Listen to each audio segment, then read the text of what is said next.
टक टक करती विक्रम की अंगुलियां उसके 28 इंच के लैपटॉप पर फटाफट दौड़ती दिखी। स्क्रीन उसकी नजरों के सामने ही थी और स्पष्ट था कि वहां वो कोई आर्टिकल लिखने की तैयारी में था जिसका शीर्षक वो पहले ही टाइप कर चुका था। वो शीर्षक था पीपल का भूत। ये शीर्षक पढ़कर आप ये मानने की भूल मत कर बैठना कि वो कोई डरावनी कहानी लिखने जा रहा था। यकीन मानिए इस कहानी में भूत तो जरूर था, पर वो आपकी और हमारी सोच से एकदम परे था। एक ऐसा भूत जिसे आप रोज देखते व सुनते हैं पर नजरअंदाज कर जाते हैं। विक्रम ने भी 1 सप्ताह पहले एक ऐसे ही भूत से मुलाकात की थी जिसका वर्णन वो अपने इस आर्टिकल में करने जा रहा था। एक मनोचिकित्सक होने के नाते विक्रम इन अंधविश्वासी बातों पर यकीन तो नहीं करता था, पर 1 सप्ताह पहले हुई घटना से रूबरू होने के बाद उसे अपने विचारों में बदलाव लाना पड़ा। विक्रम ने अपनी आंखों पर चढ़े चश्मे को ठीक किया और कुछ क्षण बाद उसकी अंगुलियां यकायक कीबोर्ड पर चल पड़ी। उस घटना की शुरुआत उस सुबह हुई जब विक्रम अपने बगीचे में रखी कुर्सी पर बैठा गर्मागर्म चाय की चुस्कियां लेते हुए अखबार की सुर्खियों पर नजर डाल रहा था। उसे क्या पता था कि कुछ ही पलों में एक खबर स्वयं ही उसके पास उड़ते हुए पहुंच जाएगी। एक ही दिन बीता था उसे शहर से अपने गांव पहुंचे हुए, और यहाँ की सुबह की ताज़ा ठंडी हवाएं उसे बेहद भा रही थी। चारों ओर बहती वो हवाएं उसके बगीचे को ही नहीं बल्कि उसके मन को भी महका रही थी। करीब 8 बजे का वक्त रहा होगा। विक्रम ने कल्पना करी कि वो इस वक्त शहर की डीजल व पेट्रोल से परिपूर्ण हवा में सांसें लेते हुए अपने ऑफिस पहुंचने की जद्दोजहद में लगा होता, पर यहाँ ऐसा कुछ भी नहीं था। केवल 1 सप्ताह के लिए ही वो यहाँ आया था, पर उसका मन किया कि काश वो इस 1 सप्ताह को 1 माह में तब्दील कर सके, पर अफसोस ये ख्याल उसे नामुमकिन सा लगा। चाय की प्याली उठाए उसने अभी उसे होंठों से छुआ ही था कि पास वाली गली से एक अनजाना सा शोर गूंज उठा और विक्रम फौरन चाय को वापस टेबल पर रख उठ खड़ा हुआ। घर से बाहर निकलकर विक्रम ने आसपास के लोगों से जब इस शोर का कारण जानना चाहा, तब वो जिस सच्चाई से वाकिफ हुआ उसे जानकर तो उसकी भौहें तन उठी। बात ही कुछ ऐसी थी कि जिस पर विश्वास करना उसे बेहद कठिन लगा। यकीन करना मुश्किल था, पर गांव के हर शख्स के मुंह पे यही बात थी कि जगदीश कुम्हार की बेटी ऋतु भूतिया गई थी। अरे तभी तो वो पागलों की तरह चीख रही थी। जब मन में आया तो कभी हंस रही थी और कभी मदमस्त होकर नाच रही थी। गली के सभी सदस्य ऋतु को देखने जगदीश के घर दौड़ने चले जा रहे थे और विक्रम भी मामले की तह तक पहुंचने के लिए उस तरफ रुख करता दिखा। ये केवल जिज्ञासा ही नहीं बल्कि विक्रम के मन में उठे वो सवाल भी उसे घर से बाहर खींचे ले आए, जिनके जवाब शायद ही उसे किसी विज्ञान की किताब में मिलते। लोगों का पीछा करते करते विक्रम उस गली के मुहाने आ पहुंचा जहां से शोर उठा था, और करीब आते ही उसने भीड़ का एक घना जमावड़ा वहां एकत्र पाया जिसका आकर्षण बिंदु ऋतु थी। भीड़ से धक्का मुक्की कर विक्रम जब आगे पहुंचा तो उसे सामने एक 17 साल की लड़की दिखाई दी जो कभी पागलों की तरह अपने उथले सूखे बालों को नोच रही थी, तो कभी भीड़ की तरफ देखकर उन्हें गालियां सुनाती और कभी मन में आता तो खुद ही मन गाने गुनगुना नाच उठती। विक्रम उसकी दशा देखकर समझ गया कि यही ऋतु है। भीड़ के बीचों बीच घिरी ऋतु को देखकर ऐसा लगा मानो वो कोई तमाशा खेल रही हो जिसे ये भीड़ दर्शक की भांति देख रही थी। लाल रंग का लहंगा पहना हुआ था उसने, जो अब मिट्टी में बुरी तरह सन चुका था। चेहरे व बालों पर लाल गुलाल फेरकर वो भीड़ की आंखों में देखकर जोर से चीखती, मानो उन्हें बता रही हो कि वो उनसे अब नहीं डरती। न जाने किस बात का गुस्सा था उसकी चिल्लाहट में कि सुनने वाला हर शख्स उससे भय खा गया और कोई भी उसके करीब जाने की हिम्मत नहीं जुटा पाया। ये उस लड़की का भय ही था कि जहां वो एक कदम भीड़ की तरफ बढ़ाती तो वही भीड़ 10 कदम पीछे खींची चली जाती। ये देखकर कभी कभी वो बहुत खुश होती और ठहाके लगाकर हंस पड़ती। कायर कायर चिल्लाते हुए ऋतु ऐसे ही भीड़ को पीछे धकेलती रही, पर जब वो विक्रम के सामने आई तो विक्रम ने भीड़ के बाकी लोगों की तरह अपने कदम पीछे नहीं खींचे बल्कि उसने अडिग नजरों से ऋतु के रौद्र रूप का सामना किया। विक्रम की पैनी निगाहों से स्पष्ट था कि वो ऋतु की मनोस्थिति का निरीक्षण कर रहा था। उसकी आंखों पर चढ़े चश्मे के शीशों पर उभरती ऋतु की दोहरी परछाई न जाने क्यों विक्रम को ऋतु के दूसरे व्यक्तित्व से मिलाती दिखी, जिसे भीड़ में मौजूद कोई भी शख्स देख नहीं पाया। इससे पहले कि विक्रम उसे और समझ पाता, ऋतु उसकी नजरों से दूर हो चली और भीड़ में खड़ी एक हमउम्र लड़की की तरफ मुड़कर उसे पास बुलाने का प्रयास किया, पर ऋतु को देख वो लड़की भीड़ में ओझल हो गई, शायद इसलिए कि वो उससे खौफ खा चुकी थी। समाज से दरकिनार हो चुकी ऋतु अचानक दहाड़ मारकर रो पड़ी और जमीन पर बैठकर अपने हाथों से मिट्टी बटोरकर हवा में उड़ाने लगी। अजीब मंजर था ये, जिसे समझ पाने में विक्रम को थोड़ा वक्त लगा, पर वो इतना जरूर मान चुका था कि ऋतु किसी मनोवैज्ञानिक विकार यानी कि किसी साइकोलॉजिकल डिसऑर्डर से पीड़ित थी। आसपास खड़ी भीड़ तो दर्शक की भांति मूक बनी रही। थक हार कर ऋतु के पिता जगदीश ने आकर ऋतु को काबू में करना चाहा, पर न जाने कहां से उस लड़की में इतनी ताकत आ गई कि उसने झटक कर जगदीश को दूर जा फेंका और सारी भीड़ ये देखकर अवाक रह गई। ऋतु की माँ भी माथा पकड़कर एक कोने में रोती दिखी। ऋतु की स्थिति को काबू से बाहर जाता देख किसी भी व्यक्ति में इतनी हिम्मत नहीं हुई कि कोई उसे नियंत्रण में वापस ला सके। बाहर घूमते बच्चे और बेटियों को उनकी माएं जबरदस्ती अपने घरों में वापस खींचती दिखी कि कहीं उन्हें भी ये भूत न पकड़ ले। किसी ने कहा कि चुड़ैल है, तो किसी ने कहा कि पीपल का भूत है, और ज्यादातर मत पीपल के भूत को मिले क्योंकि वो पहले भी गांव की लड़कियों को पकड़ चुका था। सबने मान लिया था कि ऋतु भूतिया गई है और किसी झाड़ फूंक वाले को बुलाकर ही हल निकाला जा सकता है। ये सब विक्रम को महज एक मजाक लगा और उसने कोशिश करी कि वो स्वयं ही ऋतु को समझा बुझाकर शांत कर सके, पर उसके पास खड़े एक शख्स प्रकाश ने उसका हाथ थामकर उसे रोक लिया और बोला, रहने दो विक्रम, प्रेत का वास है उस पर। कहीं कोई जानलेवा हमला कर दिया तो लेने के देने पड़ जाएंगे। अभी ओझा को बुलाया गया है, वो आएंगे तो सब शांत हो जाएगा। ये तो यहाँ रोज का ही ड्रामा है। विक्रम ने मन महसूस कर प्रकाश की बात मान ली और ओझा के आने तक रुकने का विचार बनाया। ओझा की बात चली तो ऐसे में याद आए 40 बरस के रामकिशोर ओझा, जो गांव के मशहूर ओझाओं में से एक थे और गांव की ऐसे ही कई ऊपरी समस्याओं को सुलझाने का अनुभव रखते थे। पहले भी वो कई बार इस पीपल के भूत से निपट चुके थे और उसे दूर भगा चुके थे, पर ये भूत इतना कमबख्त था कि हर साल 2 साल में वापस आ ही जाता था। अभी 2 ही वर्ष हुए थे जब पास के ही गांव की 10 साल की मुनिया भी इसी प्रेत से ग्रस्त थी। तब वो रामकिशोर ही थे जिन्होंने एक निर्दोष मुर्गे की बलि देकर और देसी शराब चढ़ाकर इस भूत को मनाया था। शायद ये मांस और शराब की तलब ही थी जो इस भूत को वापस इस गांव की ओर खींच ले आता है। खैर, इस तलब से तो इंसान भी अछूते नहीं थे, तो ये भूत कहाँ पीछे रहता। जगदीश जी के आग्रह पर रामकिशोर ने ऋतु को देखना स्वीकार किया और भगवा धारण किए वो फौरन उनके घर पधारे। संपूर्ण भीड़ ने उन्हें आदर भाव से देखा और उनके बढ़ने के लिए रास्ता बनाया। विक्रम भी भीड़ में शामिल होकर उनकी कार्यविधि को ध्यान से देखता रहा। जगदीश व बाकी के 3 अन्य सदस्यों ने ऋतु को जबरन धर दबोचा और उसे ओझा के सामने ला बिठाया, जिसे देख वो आग बबूला हो उठी। रामकिशोर जहां आंखें बंद करके धीमे स्वर में मंत्रों का जाप करते हुए हाथ में चावल के दानों को मसलता दिखा, वही ऋतु भी उसके ध्यान को भंग करने हेतु उसे गालियां देती दिखी। कभी कभी वो ओझा पर हड़कते हुए झपटी भी, पर लोगों की पकड़ उसके जिस्म पर ज्यादा मजबूत निकली और वो कुछ न कर पाई। हर पल ऋतु ने आजाद होने के लिए खूब हाथ पैर पटके, पर वो नाकाम रही। कुछ न बनते देख ऋतु गुस्से में चीख पड़ी और वो ओझा पर थूकने लगी। इस पर रामकिशोर का ध्यान टूट गया और गुस्से में आकर उसने ऋतु के गाल पर जोरदार थप्पड़ जड़ दिए।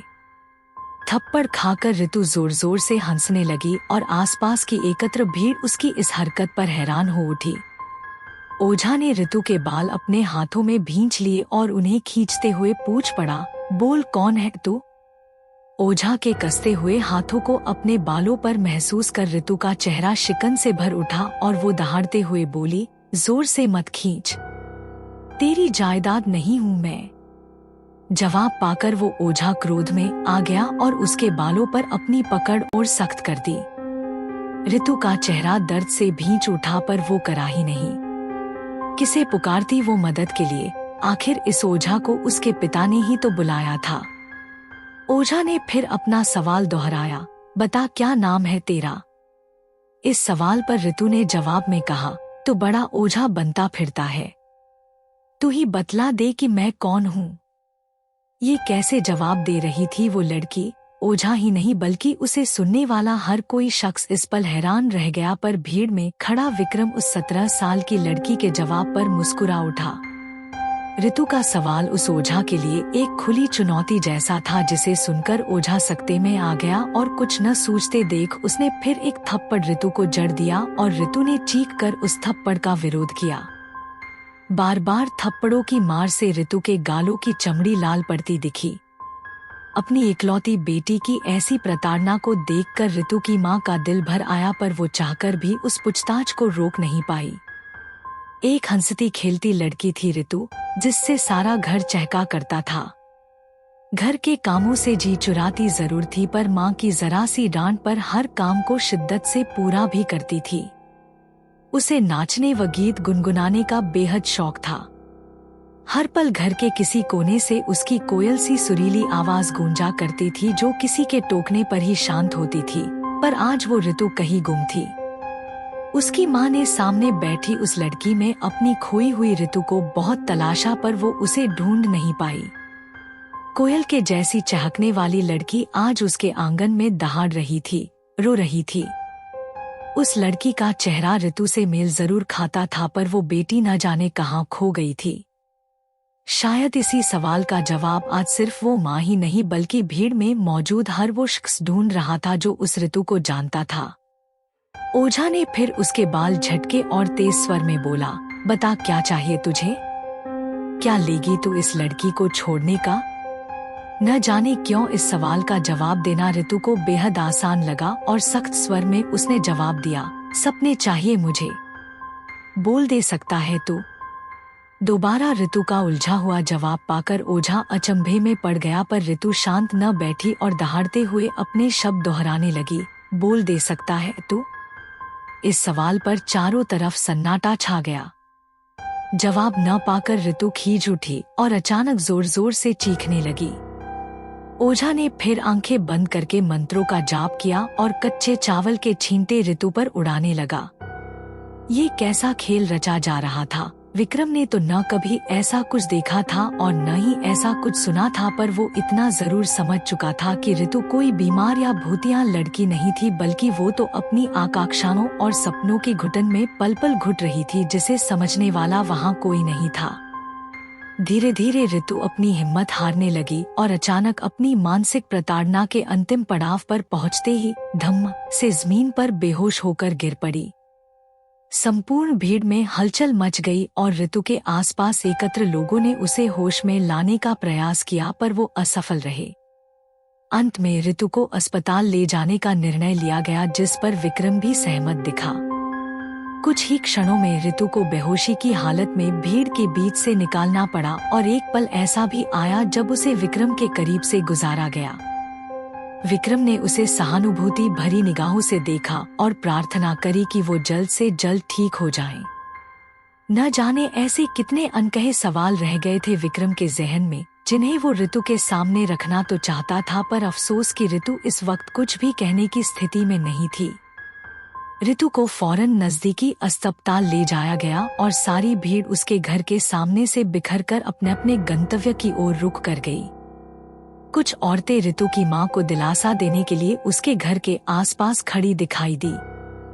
विक्रम ने भी भारी मन के साथ सबको वापस लौटता देख अपने घर जाने का मन बनाया और उसके साथ खड़े साथी प्रकाश ने भी इस पर सहमति जताई। पर अचानक विक्रम का ध्यान एक लड़की पर गया जो उदास नजरों से भीड़ को बिखरते हुए देख रही थी। ये वही लड़की थी जिसे कुछ घंटे पहले ऋतु भीड़ में से पुकार रही थी, पर वो डरकर भीड़ में ही कहीं छिप गई थी। उसे देख विक्रम जिज्ञासापूर्वक उसकी ओर खींचा चला गया। विक्रम के करीब आते ही पहले तो वो लड़की सहम उठी, पर विक्रम ने अपने चेहरे पर एक विनम्र मुस्कान बिखेरी और उससे पूछ पड़ा, क्या तुम ऋतु को जानती हो? वो लड़की विक्रम के सवाल पर असहज हो उठी और जवाब दिए बगैर उसने अपने कदम पीछे खींच लिए और मुड़ गई। विक्रम ने उसे रोकना चाहा पर वो उसे क्या कहकर पुकारे ये उसे सूझ नहीं पाया। विक्रम उसे अपनी नजरों दूर होता हुआ देखता रहा। इतने में प्रकाश भी विक्रम के साथ आ खड़ा हुआ और उस लड़की को दूर जाता देख बोल उठा, वो सुषमा है, कायम सिंह की बिटिया। चलो, इतने सारे सवालों के बीच घिरे विक्रम को उसके एक सवाल का जवाब तो मिल चुका था और बाकी के जवाबों के लिए उसे अपनी एक नई मंजिल भी सोच ली थी। शाम का सूरज आसमान में छिपने की तैयारी में था और उसकी लालिमा पूरे आकाश में इस कदर छाई हुई थी कि मानो किसी ने रंग की शीशी उड़ेल दी हो और आनन फानन में ही ब्रश चलाकर उन रंगों को आकाश में फैला दिया हो। क्या इस आसमां के परे बसने वाला भी कोई कलाकार था? नजरें ऊपर उठाए हुए विक्रम के मन ने ये सवाल खुद से ही किया और मुस्कुरा उठा। शाम के वक्त खेतों में टहलना विक्रम के टाइम टेबल में शामिल नहीं था, पर आज सुबह जो घटा उसके बाद तो उसने उस भूतिया पेड़ को देखने की ठान ही ली थी जो कहीं न कहीं सुबह की घटना में शामिल था। ऋतु को अस्पताल में भर्ती करा दिया गया था पर उसकी स्थिति के बारे में कोई ठोस खबर खुलकर बाहर नहीं आई थी, जिसकी वजह से विक्रम मन ही मन थोड़ा चिंतित भी था। न जाने क्यों वो उस अनजान लड़की के लिए इतना कुछ महसूस करने लगा था। ये एहसास भी अपने आप में एक पहेली सा था जिसमें ज्यादा उलझना उसने बेहतर न समझा और उस पीपल के भूत से मुलाकात करना उसे ज्यादा उचित लगा। क्या पता वो भूत ही उसे वो सारे जवाब दे दे जिन्हें वो इंसानों से न पा सका था। कुछ ही पलों में विक्रम चलते चलते खेतों के किनारे आ खड़ा हुआ और नजरें उठाकर उसने उस पेड़ के दीदार किए जो बस कुछ इंचों की दूरी पर खड़ा था। शानदार पेड़ था वो पीपल का, एकदम घना और हरा भरा। उसका कद लगभग 35 फीट ऊंचा था। उसके तने देखने भर से ही बेहद सख्त व मजबूत लगे और उस पेड़ की मोटाई 4 इंसानों के बराबर लगी। कोई भी उसे देखकर कह सकता था कि ये वृक्ष सालों का नहीं बल्कि सदियों बरस का है। न जाने कितनी धारणाएं उस पीपल के पेड़ से जुड़ी हुई थी। कोई भूल से अगर उस पेड़ का कुछ खा ले तो वो बीमार पड़ सकता था। कोई भूल से उस पेड़ के पास से सुगंधित परफ्यूम लगाकर गुजर जाए तो उस पर भूत सवार हो सकता था और उस पेड़ के आसपास मलमूत्र त्यागने तक की मनाही थी। हालांकि इन धारणाओं में कितनी सच्चाई थी इसका प्रमाण किसी के पास नहीं था, पर इन धारणाओं में लोगों का विश्वास अटूट था। विक्रम ने करीब आकर उस वृक्ष का नजदीक से निरीक्षण किया और उसकी सौंधी सी मिट्टी की खुशबू उसके मन को तरोताजा कर गई। चिटियों का झुंड उस पेड़ की तनों पर रेंगता दिखा।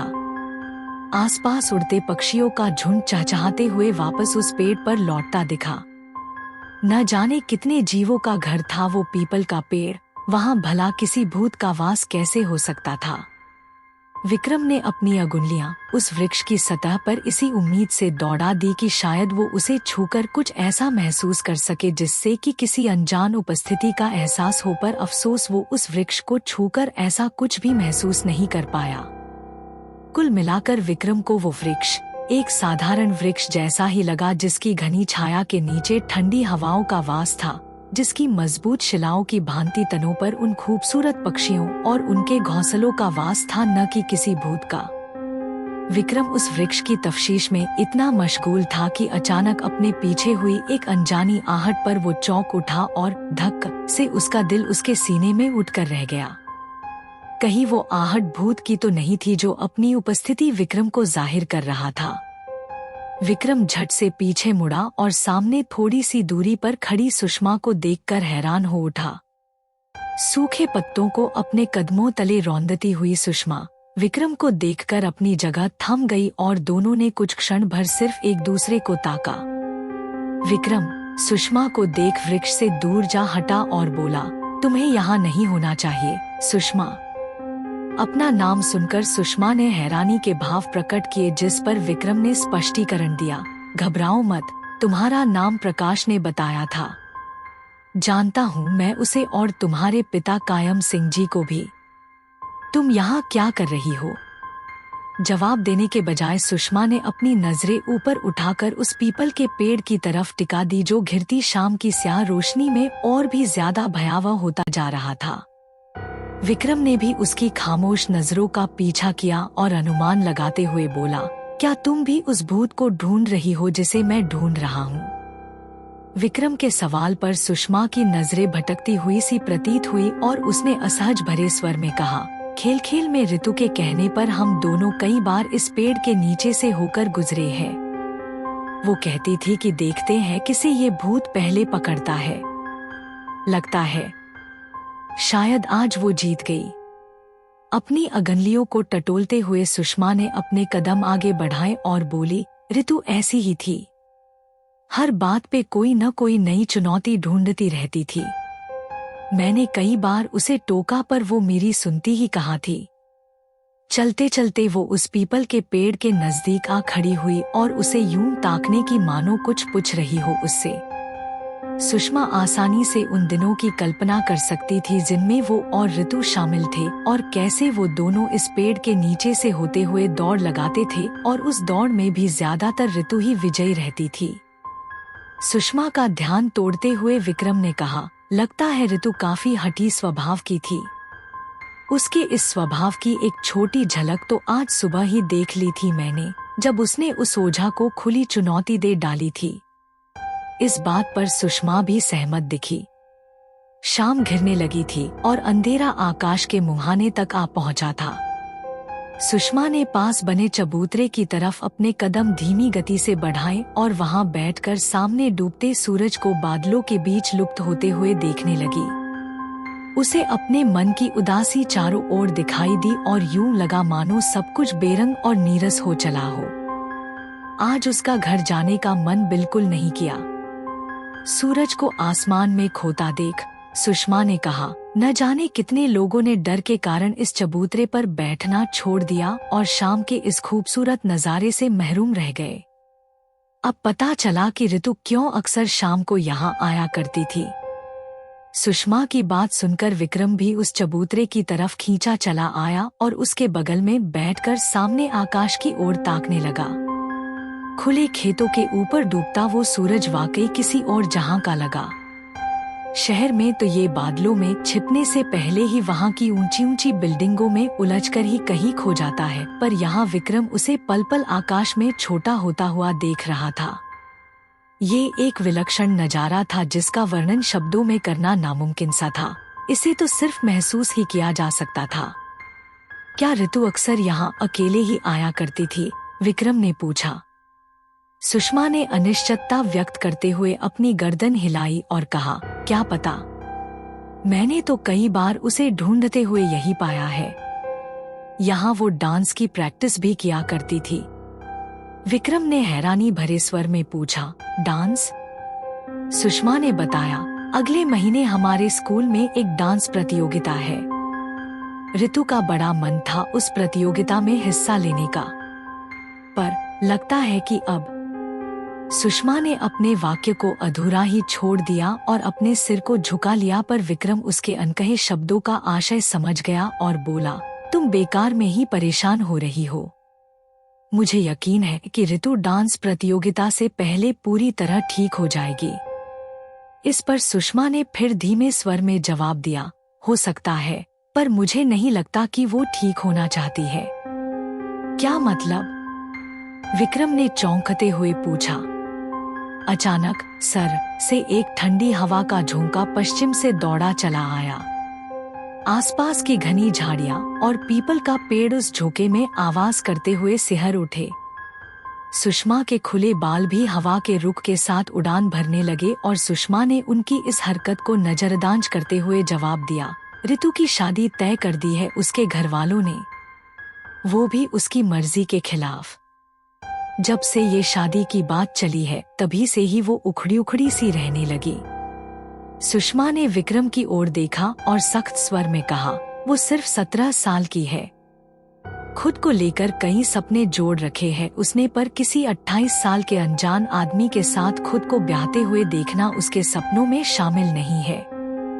वो पढ़ना चाहती है, गांव की इन गलियों से निकलकर बाहर की दुनिया देखना चाहती है, पर किसी रिश्ते में बंध कर नहीं बल्कि आजाद होकर, आत्मनिर्भर बनकर।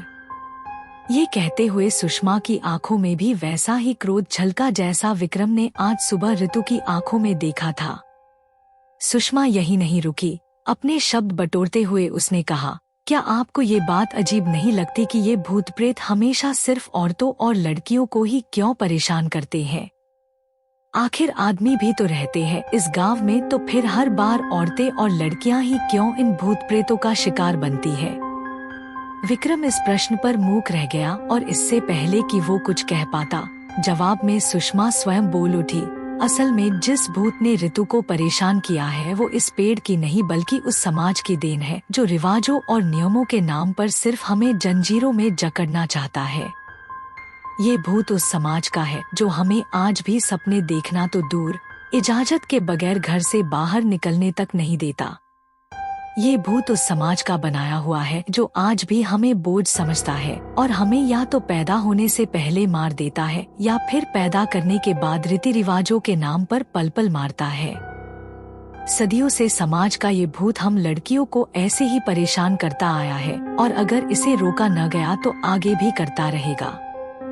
सुषमा ने अपनी बात जारी रखी, शायद मेरे लिए ये बातें आपसे कहना इसलिए आसान है क्योंकि आप एक अजनबी है और सच तो यही है कि हम गांव की लड़कियों को तो वक्त से पहले बड़ा होना ही पड़ता है, फिर चाहे उसकी कीमत हमें अपने सपने घोंट कर चुकानी पड़े या फिर अपनी रूह घोंट कर। आज ऋतु ने इसी घुटन का विरोध किया है और इल्जाम इस पीपल के पेड़ पर लगा, जबकि असली मुजरिम तो उसके घर वाले हैं और ये समाज है जो उसका साथ देने की बजाय बस उसका तमाशा देखना चाहता है। विक्रम सुषमा की बातों में इस कदर खो गया कि वो कुछ कहने के लिए शब्द टटोल ही नहीं पाया। सुषमा के उठाए गए सवाल जायज भी थे और काफी हद तक ठोस बुनियाद भी रखते थे। उसकी बात से स्पष्ट था कि ऋतु आज किसी भूत के वश में नहीं थी, बल्कि वो तो उस क्रोध का प्रदर्शन कर रही थी जो तब उभरा जब ऋतु अपनी रूह की घुटन को बर्दाश्त नहीं कर पाई। उसका भीड़ के आगे चीखना चिल्लाना, वो उसका भीड़ की आंखों में आंखें डालकर देखना और उसका मदमस्त होकर नाचना उसके पागलपन का नहीं बल्कि ये उसकी उस चुनौती का हिस्सा थे जिसे वो हर उस शख्स को दे रही थी जो उसे रोकना चाहता था। ये विरोध उस समाज और उन लोगों के खिलाफ था जो सिर्फ उसे एक घर से दूसरे घर की दहलीज तक बांधना चाहते थे। वो रुद्र प्रदर्शन ऋतु की उस अदम्य रूह का प्रदर्शन था जो किसी के आगे झुकना नहीं चाहती थी, फिर चाहे सामने समाज खड़ा हो या फिर उसके अपने। विक्रम ऋतु की उन आंखों की कल्पना कर सकता था जिनमें वो आज सुबह कुछ पलों के लिए झांक पाया था और अब वो उन आंखों के क्रोध का असली अर्थ समझ पाया था। न जाने ऐसे ही कितनी औरतों व लड़कियों ने अपनी घुटन का प्रदर्शन पागलों की तरह चीख कर चिल्लाकर सिर्फ इसलिए किया होगा ताकि ये बहरा समाज उन्हें सुन सके, पर उन सब पर चुड़ैल या भूत का साया बताकर इस समाज ने चुप्पी साध ली होगी। विक्रम के ज़हन को इस सच ने झकझोर दिया, अगर हम किसी की मदद कर सकते हैं तो उनकी मदद करना हमारा फर्ज बनता है और समाज की इन जंजीरों को शिक्षा और सपनों के बल पर तोड़ा जा सकता है। बस हमें जरूरत है उस बराबर आजादी की जिसे हमारे हिस्से से ये कहकर छीन ली गई कि हम लड़कियां हैं। सुषमा के इस अंतिम वाक्य पर हवा का रुख बदल गया और उसके झोंके और भी तेज हो गए। पीपल का वो पेड़ भी उन तेज झोंकों में इस कदर सिहर उठा मानो वो उनमें झूम रहा हो। विक्रम सुषमा की बातों से बेहद प्रभावित हो उठा। एक 17 साल की लड़की के पास इस गंभीर विषय की इतनी गहरी जानकारी होना भी अपने आप में एक उपलब्धि थी। शायद वो सही कह रही थी कि लड़कियों को वक्त से पहले बड़ा होना ही पड़ता है ताकि कोई उनका शोषण न कर पाए। विक्रम इस विषय पर सुषमा से और भी ज्यादा बात करना चाहता था, पर रात घिर आई थी और गांव के मौजूदा हालात को देखते हुए सुषमा को घर पहुंचाना उसने ज्यादा जरूरी समझा। विक्रम ने सुषमा को आगाह करने के लिए मुंह खोला ही था कि तभी एक अनजाने स्वर ने उसका ध्यान अपनी ओर खींच लिया। अरे विक्रम! अपना नाम सुनकर विक्रम ने फौरन सुषमा के चेहरे से अपनी नजरें हटाई और सामने की ओर घुमा दी जहां से वो स्वर आया था। विक्रम को सामने खेत के किनारे पर बनी पगडंडी पर प्रकाश खड़ा दिखाई दिया, जो अब अपनी साइकिल से उतर चुका था और एकटक उसे ही ताके जा रहा था। विक्रम का ध्यान अपनी ओर पाकर प्रकाश ऊंचे स्वर में बोल पड़ा, यहाँ अकेले बैठे क्या कर रहे हो तुम? घर नहीं जाना क्या? विक्रम उसके सवाल पर मुस्कुरा पड़ा और बोला, अकेला कहाँ हूँ मैं और सुषमा तो बस। अचानक विक्रम अपने शब्द बीच में ही भूल गया और उसकी आंखें अनचभे में चौड़ी हो गई। ये क्या? विक्रम ने स्वयं को उस चबूतरे पर अकेला पाया। सुषमा नदारद थी।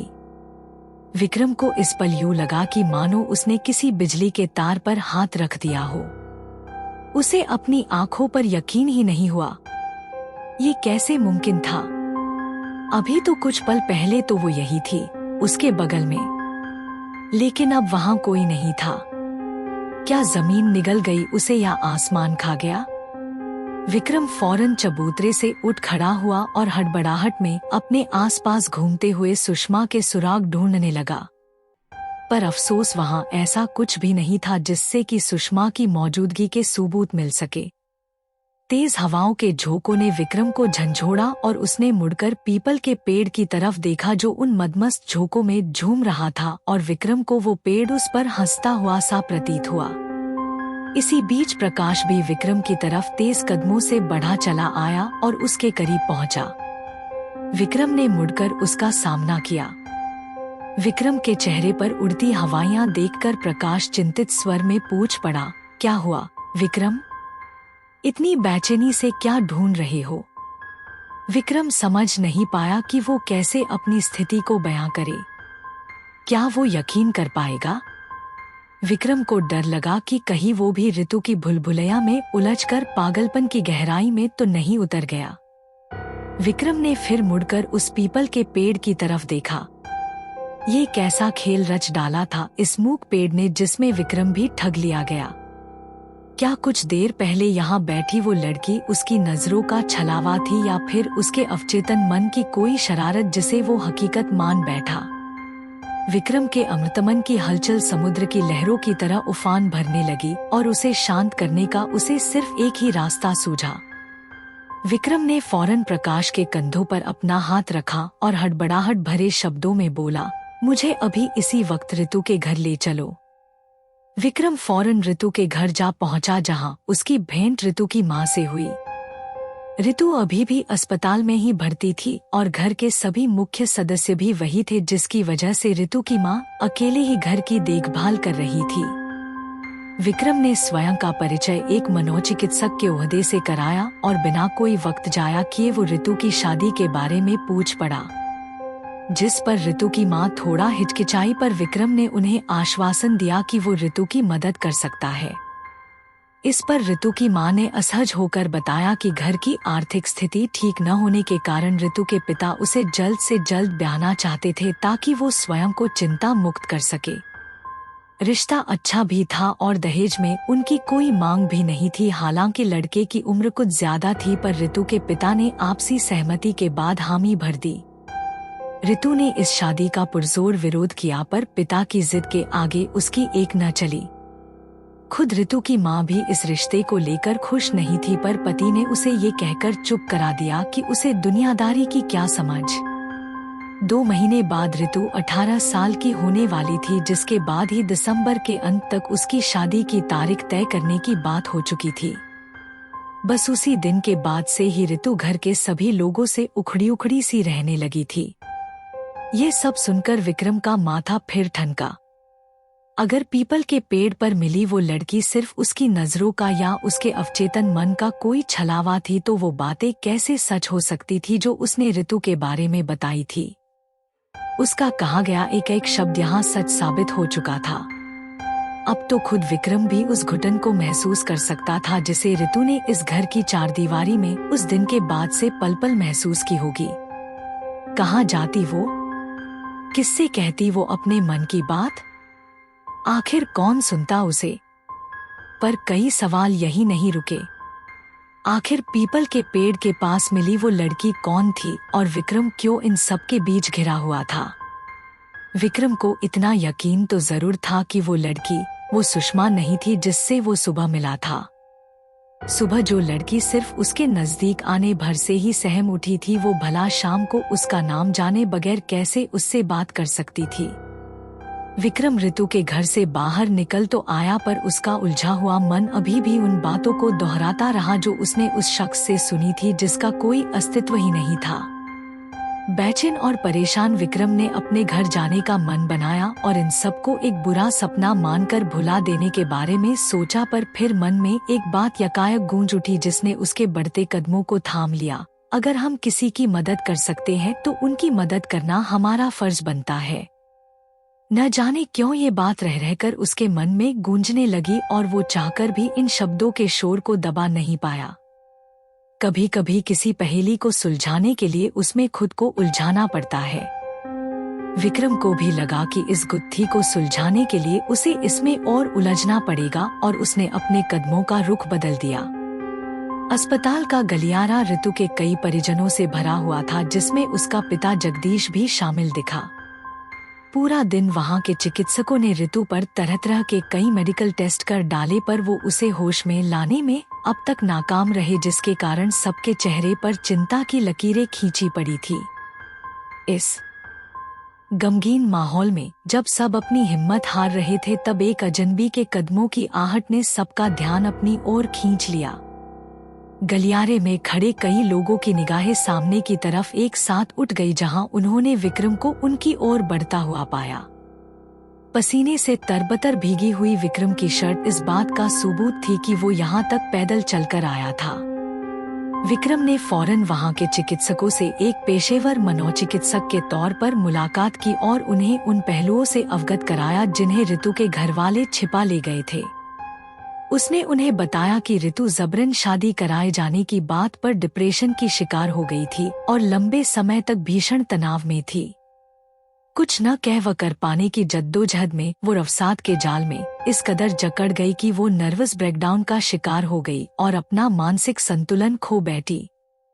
उसने उन्हें सलाह दी कि ऋतु को उन मेडिकल टेस्टों व उन दवाइयों से दूर रखा जाए जो उसे किसी भी प्रकार से शारीरिक व मानसिक तनाव दे सकती है। ऋतु को केवल एक ही चीज की जरूरत है और वो है आराम। विक्रम की बातों पर फौरन अमल किया गया और उसके अनुसार ऋतु का इलाज का आरंभ हुआ। अस्पताल से बाहर निकलने से पहले विक्रम ऋतु के पिता से भी मिला और उसे सबके सामने ऋतु की इस मानसिक प्रताड़ना के लिए जिम्मेदार ठहराया। आसपास के कई लोग उसके इस आरोप पर तिलमिला उठे और विक्रम से जूझने पर उतारू हो गए, पर विक्रम पीछे नहीं हटा और वहां खड़े ऋतु के परिजनों से उसने कहा कि ऋतु अभी नाबालिग है और शादी जैसे गंभीर रिश्ते में बंधने के लिए वो अभी तैयार नहीं है। उसने उन लोगों से विनती करी कि वो ऋतु को पढ़ने दे और उसे अपने सपनों को हासिल करने का कम से कम एक अवसर तो जरूर दे, और साथ ही साथ ये सख्त हिदायत भी दी कि अगर उसकी बातों को नजरअंदाज किया गया और ऋतु पर कोई दबाव बनाया गया तो वो पुलिस की भी मदद ले सकता है, जिसमें अस्पताल का प्रशासन भी उसकी सहायता करेगा। जाते जाते विक्रम ने जगदीश से एक ही बात कही कि दुनिया का हर बच्चा खुद को सबसे ज्यादा महफूज अपने माता पिता के साथ महसूस करता है, पर तब वो कहाँ जाए जब उसके माता पिता ही उसके सपनों का, उसकी उस खुशियों का दम घोंटने लगे। जवाब में जगदीश की निगाहें नीचे झुक गई और विक्रम सिर उठाए वहां से रुखसत हुआ, पर इस वादे के साथ कि वो हर पल ऋतु की स्थिति का जायजा लेता रहेगा। 2 दिन बाद विक्रम का सप्ताह पूरा होने को आया और उसका शहर उसे वापस बुलाने लगा। शहर लौटने की सारी तैयारी करने के बाद न जाने क्यों उसके मन ने एक बार फिर उस पेड़ से मिलने की इच्छा जताई जिसे वो शायद ही ताउम्र भुला पाएगा, और शाम को वो फिर उस पीपल के पेड़ के पास आ खड़ा हुआ जिस पर कोई यकीन करे या न करे, पर विक्रम जानता था कि उस पेड़ ने किसी के जीवन को बचाया है। आज भी वो वृक्ष वैसा ही था जैसा 2 दिन पहले था। कोई बदलाव नहीं आया था उसमें, पर उसकी वजह से कुछ लोगों के जीवन में बदलाव जरूर आ गया था। विक्रम ने अपनी निगाहों को ऊपर तानकर उस वृक्ष को निहारा।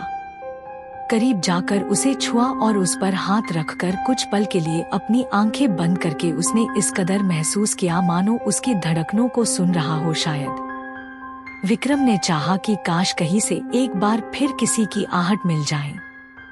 काश यही किसी कोने से वो साया फिर चला आए जिसने उससे बात की थी।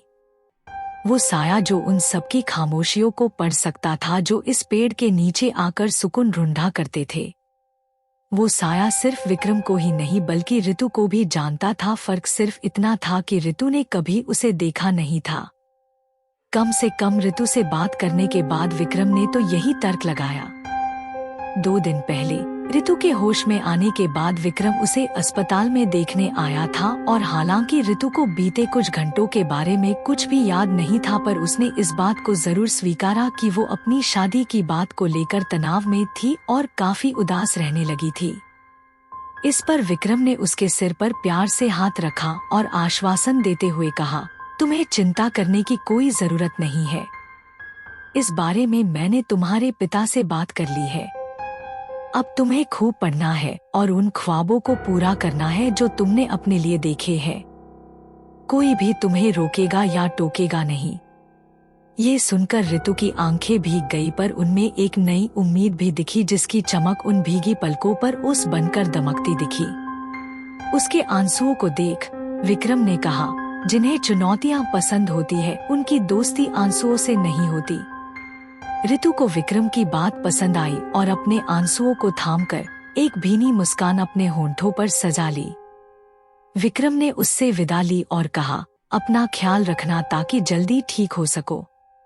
अगले महीने होने वाली डांस प्रतियोगिता को तुम्हें ही जीतना है। इतना कहकर विक्रम मुड़ा ही था कि ऋतु के एक सवाल ने उसके बढ़ते कदमों को रोक लिया। ऋतु ने हैरानी भरे स्वर में उससे पूछा, आपको ये डांस वाली बात कैसे पता चली? सवाल सुनकर विक्रम के कदम ठिठक कर रुक गए और चेहरे पर उलझन लिए उसने ऋतु का सामना किया। अब विक्रम ऋतु को कैसे बताए कि ये बात उसे एक ऐसे शख्स से पता चली जिसका अस्तित्व सच्चाई से कोसों दूर था। ऐसे में विक्रम ने जवाब देने के लिए अपने मन को खगाला और शब्दों को तोलमोल कर सुषमा का नाम ले डाला, जिस पर खुशकिस्मती से ऋतु संतुष्ट दिखी। क्या तुम किसी के पेड़ के पास अपनी डांस की प्रैक्टिस भी किया करती थी? जाते जाते विक्रम ने जिज्ञासावश ऋतु से प्रश्न किया। इस पर ऋतु ने झट से कहा, हाँ, वो पीपल वाला पेड़। पर किसी को बताना मत। विक्रम ने मुस्कुराकर आश्वासन दिया, नहीं बताऊंगा, पर तुम वहाँ क्यों जाती थी? ऋतु ने बड़ी मासूमियत से बताया, घर पर हमेशा कोई न कोई मेरी प्रैक्टिस को टोक दिया करता था, पर वहाँ उस पेड़ के पास कोई आता जाता नहीं था। वहाँ मैंने हमेशा सुकून भरा एकांत पाया। वहाँ शाम की ठंडी हवाओं के साथ थिरकना, वहाँ के चबूतरे पर बैठकर सूरज को ढलता हुआ देखना और वहाँ चहचहाते पक्षियों से अपने मन की बातें करना अच्छा लगता था। वहाँ कोई भूत-वूत नहीं रहता। लोग यूं ही उस पेड़ को बदनाम करते रहते हैं। ये सब सुनकर विक्रम हंस पड़ा। शायद ऋतु सही कह रही हो। वहाँ कोई भूत-वूत नहीं रहता, बस रहती थी वो बातें जो वहाँ की हवाओं के साथ घुलकर वहीं बस जाती थी। आज फिर विक्रम उस पेड़ के पास ही खड़ा था, लेकिन आज न तो उसे कोई आहट सुनाई दी और न ही कोई साया चलकर उसके पास आया। चबूतरे पर बैठकर विक्रम ने ऋतु की बातों का स्मरण किया और सोच में डूब गया। इन 2 दिनों में कितना कुछ जान चुका था वो ऋतु के बारे में। क्या कोई कल्पना कर सकता था कि कैसे एक मासूम लड़की के सपनों को एक भूतिया कहे जाने वाले पेड़ के नीचे उस वक्त आसरा मिला जब ये जीती जागती दुनिया उन सपनों को कचोटने चली थी। इस चबूतरे पर बैठकर ऋतु ने न जाने अपने कितने सपने बांटे होंगे। थक हार कर उदासी की घुटन में सिसकते हुए न जाने कितनी शामें उसने यहाँ बिताई होगी और आसमान को छूते इन पक्षियों से गुस्से में आकर उसने न जाने कितनी शिकायतें की होगी। तब कौन था यहाँ जिसने उन सिसकियों को महसूस किया होगा? किसने सुना होगा उन शिकायतों को? शायद उन बहती हुई हवाओं ने उसे सुना हो जिनकी धुन पर वो थिरका करती थी, या उन चहचहाते पक्षियों ने जिनसे वो अपने मन की सारी बातें कहा करती थी, या फिर इस पीपल के पेड़ ने उसे सुना हो जिसे ऋतु के सपनों की ही तरह कई साल पहले समाज द्वारा ठुकरा दिया गया था और उस घुटन में घुटते हुए आज भी अकेला और वीरान खड़ा था। क्या इस पेड़ में इतनी ताकत थी कि वो ऋतु की घुटन को समझ पाता? आज विक्रम फिर सवाल लिए इस चबूतरे पर बैठा था, पर अफसोस जवाब देने कोई नहीं आया। कुछ पल बीताकर विक्रम चबूतरे से उठ खड़ा हुआ और पलटकर पीपल के पेड़ को ताकने लगा, सिर्फ इसी उम्मीद में कि काश वो पेड़ कुछ बोल पाता तो न जाने कितने गुनाहों का गवाह बन जाता। पर अफसोस वो पेड़ ऐसा कुछ भी नहीं कर सका। देरी होते देख विक्रम ने एक ठंडी सांस भरी और मुड़कर उस पेड़ से दूर चल पड़ा, पर इस इरादे के साथ कि वो इस घटना का उल्लेख अपने आर्टिकल में जरूर करेगा ताकि जो ऋतु के साथ घटा वो किसी और के साथ न हो। पीपल का वो पेड़ उसे दूर जाता देख मुंह खड़ा रहा और अचानक इतनी जोर से सिहर उठा कि उसके कुछ पत्ते आवाज करते हुए टूटकर जमीन पर बिखर गए। पर विक्रम उसकी इस हरकत से अनजान रहा और बिना मुड़े अपनी राह पर बढ़ता चला गया। ताज्जुब की बात थी कि आसपास हवा का कोई नामो निशान ही नहीं था, पर फिर भी वो कुछ पल सिहरता रहा और अंत में वीरानियत के सायों ने उसे घेर लिया और वो कुछ न कर पाया।